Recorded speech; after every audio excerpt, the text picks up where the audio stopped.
நிலவிடம் வாடகை வாங்கி விழி வீட்டினில் கொடி வைக்கலாமா?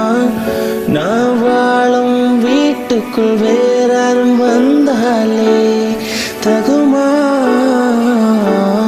தென்மலை தேருக்கு நீதான் உந்தன் தோள்களில் இடம் தரலாமா?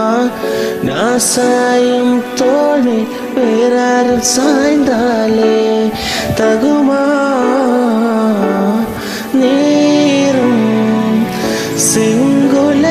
செங்குலச்சேரும் கலந்தது போலே கலந்தவளா?